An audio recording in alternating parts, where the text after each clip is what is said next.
खबर है, सीएम हेमंत सोरेन बोले, आपदा की इस घड़ी में 2 करोड़ से अधिक पौष्टिक थालियां परोस चुकी हैं दीदी किचन की बहनें। जी हां दोस्तों, बेहद बड़ी खबर आ रही है।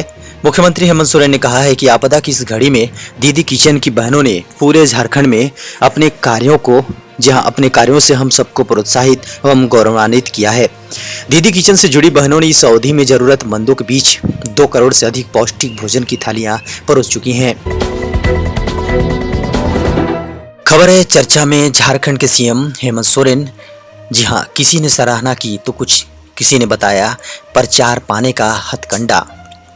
खबर आ रही दोस्तों, देश के सुदूर इलाके लद्दाख और उत्तर पूर्वी राज्यों में फंसे झारखंड के प्रवासी मजदूरों को चार्टर्ड प्लेन से लाने की मुख्यमंत्री हेमंत सोरेन की कवायद ने उन्हें फिर से एक बार चर्चा में लाया है।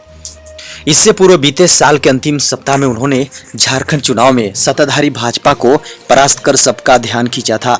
गुरुवार को उन्होंने केंद्रीय गृह मंत्री अमित शाह को पत्र लिखकर प्रवासी मजदूरों को एयरलिफ्ट की अनुमति मांगी तो इस पर प्रतिक्रियाओं की बाढ़ आ गई। फैसले की सराहना बड़े पैमाने पर की गई।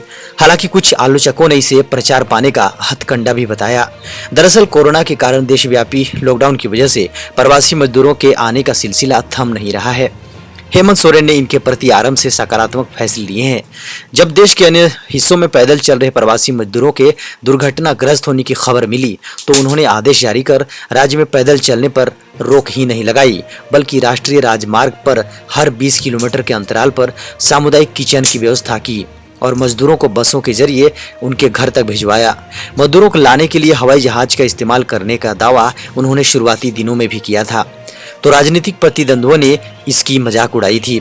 लेकिन गृह मंत्रालय ने इस बाबत अनुमति के लिए उनके स्तर से हो रही कवायद उनकी गंभीरता को दर्शाता है। झारखंड सरकार का बड़ा फैसला, 2 महीने तक सभी सरकारी टेंडर पर पाबंदी। खबर है दोस्तों, सरकार ने 2 माह के लिए सभी तरह के नए टेंडर पर तत्काल रोक लगा दी है। यह कार्रवाई पथ निर्माण विभाग में शेड्यूल ऑफ रेट यानी SOR में गड़बड़ी कर करोड़ों रुपए का टेंडर करने का मामला सामने आने के बाद की है। साथ ही नया SOR बनाने के लिए एक कमेटी भी बना दी गई है। कमेटी को 2 माह में नया SOR बनाने का आदेश दिया गया है। इसमें सभी कार्य विभागों के शेड्यूल ऑफ रेट पर चर्चा की गई और इंजीनियरों से मंतव्य लिए गए। सिंह ने कहा कि सभी कार्य विभाग 15 जून तक हर हाल में अपने विभाग का SOR उपलब्ध कराएं, साथ ही अपने यहाँ अनुचित दर कोषांग बना लें ताकि पूरी मंत्रणा के बाद शेड्यूल ऑफ रेट तय किए जा सके। खबर है झारखंड में भाजपा की कार्य समिति की घोषणा होगी जल्द, जिला अध्यक्ष के नाम भी किए जा सकते हैं तय। दोस्तों खबर आ रही है, प्रदेश भाजपा के संगठन के पुनर्गठन की कवायद शुरू हो गई है। नई कमेटी के विस्तार को लेकर वर्कआउट प्रदेश की कोर टीम के स्तर से जारी है। माना जा रहा है कि मई के अंतिम सप्ताह या जून के प्रथम सप्ताह में कार्य समिति की घोषणा जिला अध्यक्षों समेत कर दी जाएगी। प्रदेश भाजपा अब संगठन विस्तार को और अधिक समय तक टालना नहीं चाहती है। आपको बता दें कि भाजपा का संगठन विस्तार लंबे समय से लंबित पड़ा हुआ है। विधानसभा चुनाव को देखते हुए पिछली कार्य समिति को ही विस्तार दिया गया था। फरवरी में जिला अध्यक्षों को किराए शुमारी से नई कार्य समिति की गठन की प्रक्रिया शुरू हुई थी। इस बीच 25 फरवरी को भाजपा के राष्ट्रीय अध्यक्ष JP नड्डा ने दीपक प्रकाश की बतौर प्रदेश अध्यक्ष मनोनयन कर ताजपोशी की थी। इस दौरान जिलाध्यक्षों को लेकर शरायशुमारी की प्रक्रिया भी पूरी कर ली गई। तय किया गया था कि विधानसभा के बजट सत्र और राज्यसभा चुनाव के बाद कार्य समिति की घोषणा कर दी जाएगी, लेकिन कोरोना संकट के मद्देनजर इस प्रक्रिया को टाल दिया गया। खबर है, सोनिया गांधी के साथ बैठक में सीएम हेमंत सोरेन बोले, केंद्र के आर्थिक पैकेज से गरीबों बेरोजगारों को क्या मिला, यह सर्वविदित है। दोस्तों बड़ी खबर आ रही है, कांग्रेस अध्यक्ष सोनिया गांधी की यूपीए शासित राज्यों के मुख्यमंत्रियों के साथ वीडियो कॉन्फ्रेंसिंग में मुख्यमंत्री हेमंत सोरेन ने भी हिस्सा लिया। इस दौरान उन्होंने कहा कि वर्तमान समय में देश और राज्य के लिए चुनौतीपूर्ण है। आर्थिक और रोजगार का संकट हमारे समक्ष है, यह सामूहिक लड़ाई है। केंद्र सरकार को बतौर विपक्ष यूपीए विभिन्न राज्यों को स्थिति से अवगत कराए। हमने प्रधानमंत्री को झारखंड की स्थिति से अवगत कराया है। यूपीए के द्वारा लागू की गई मनरेगा योजना किसानों, बेरोजगारों और जरूरतमंदों के लिए मील का पत्थर साबित होगा। अब झारखंड केंद्र को मनरेगा में नीतिगत अधिकार से आच्छादित करने का आग्रह करेगा, जिससे मनरेगा में योजना का चयन, मजदूरी दर का निर्धारण का अधिकार मिले।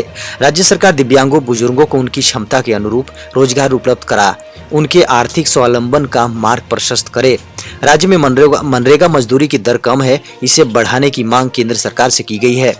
मुख्यमंत्री ने बताया कि झारखंड में कोरोना संक्रमण से पूर्व और बाद में सामाजिक सुरक्षा और बेहतर स्वास्थ्य सेवाओं पर कार्य किया गया। यह सुखद है कि झारखंड में संक्रमित लोगों की रिकवरी दर 90% से ऊपर है, मृत्यु दर कम है। जी हाँ, बेहद बड़ी खबर निकल कर आ रही है मौसम समाचार की। दोस्तों, यूपी, दिल्ली, राजस्थान सहित कई अन्य राज्यों में हीट अलर्ट। दोस्तों, खबर आ रही है देश जहां एक और कोरोना महामारी से जूझ रहा है, वहीं कुछ दिनों से बंगाल की खाड़ी में उठे चक्रवाती तूफान अम्फान ने भी भारी तबाही मचाई। ओडिशा और पश्चिम बंगाल ने अम्फान से काफी नुकसान झेला है। अब खबर आ रही है कि देश के कई हिस्सों में गर्मी बढ़ने का अनुमान है। भारतीय मौसम विभाग ने बताया है कि राजस्थान, गुजरात, बिहार, मध्य प्रदेश, तेलंगाना और उत्तर प्रदेश में सोमवार से गर्मी बढ़ेगी। उत्तर प्रदेश के आगरा में हीट वेव का अलर्ट मौसम विभाग के द्वारा जारी किया गया है। अगले 4 दिनों के लिए भी यहाँ हीट वेव का अलर्ट जारी है।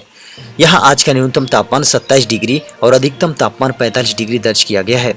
राजधानी दिल्ली में हीट वेव का अलर्ट मौसम विभाग के द्वारा जारी कर दिया गया है। अगले 4 दिनों के लिए भी यहाँ हीट वेव का अलर्ट जारी है। दोस्तों, राजस्थान के बीकानेर में हीट वेव का अलर्ट मौसम विभाग द्वारा जारी कर दिया गया है। अगले 4 दिनों के लिए भी यहाँ हीट वेव का अलर्ट है। झारखंड के देवघर जिला में मौसम सामान्य है, आकाश साफ है। हालांकि मौसम विभाग के अनुसार कल यहाँ हल्की बारिश और बिजली कड़कने की संभावना जताई है। साथ ही धूल भरी हवा चलने के भी आसार हैं। यहाँ न्यूनतम तापमान 27 डिग्री और अधिकतम तापमान 37 डिग्री दर्ज किया गया है। खबर है इंस्टाग्राम पर अब एक साथ 50 लोग कर सकेंगे video calling. Social networking site को मिला मैसेंजर रूम फीचर का सपोर्ट। जी हां, बेहद बड़ी खबर आ रही है दोस्तों। सोशल नेटवर्किंग साइट इंस्टाग्राम पर अब एक साथ 50 लोग वीडियो चैट कर सकेंगे। हाल ही में फेसबुक की ओर से नया मैसेंजर रूम सर्विस यूजर्स के लिए रोल आउट किया गया है, जिसकी मदद से फेसबुक मैसेंजर के जरिए 50 लोग एक साथ वीडियो कॉलिंग कर सकते हैं। अब इस फीचर को इंस्टाग्राम में भी शामिल कर दिया गया है। इंस्टाग्राम ने इस फीचर की जानकारी ट्वीट करके दी है। आपको बता दें कि मैसेंजर रूम का इंटीग्रेशन जल्द ही व्हाट्सएप में भी आने वाला है। खबर है अमेरिका से लेकर साइकिलिंग फेडरेशन तक हुआ बिहार की बेटी का मुरीद। ट्रायल पर ज्योति ने कही ये बात। दोस्तों, खबर आ रही है लॉकडाउन के बीच अपने पिता को साइकिल पर बैठाकर हरियाणा के गुरुग्राम से दरभंगा पहुंचने वाली बिहार की बेटी ज्योति इस समय सोशल मीडिया पर चर्चा का विषय बनी हुई है। पूरे देश के अलावा विदेशों में भी लोग उसके हौसले को सलाम कर रहे हैं। अब उन्हें भारतीय साइकिलिंग फेडरेशन से ट्रायल के लिए न्योता आया है।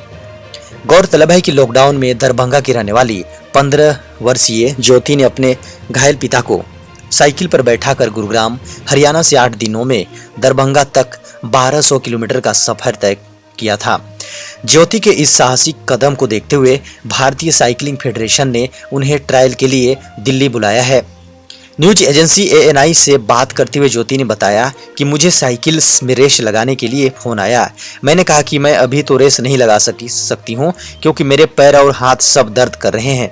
अब भारतीय साइकिलिंग फेडरेशन ने उन्हें 1 महीने बाद ट्रायल के लिए आने को कहा है। आपको बता दें कि इससे पहले अमेरिकी राष्ट्रपति डोनाल्ड ट्रंप की बेटी इवांका ट्रंप ने ज्योति की कहानी को अपने ट्विटर अकाउंट से शेयर किया था।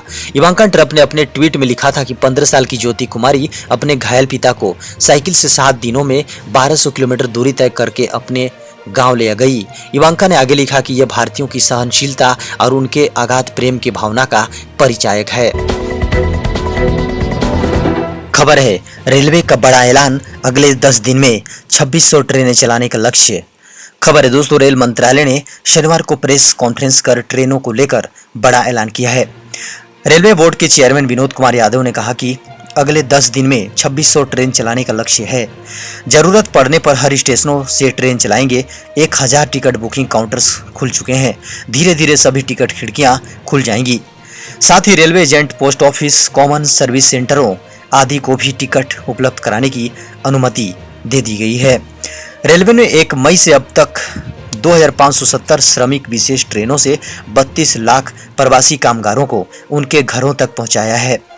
आधिकारिक आंकड़ों में यह जानकारी दी गई। श्रमिक विशेष ट्रेनें मुख्यतः राज्यों के अनुरोध पर चलाई जा रही हैं, जो लॉकडाउन के कारण फंसे प्रवासी कामगारों को उनके गृह राज्यों तक भेजना चाहते हैं।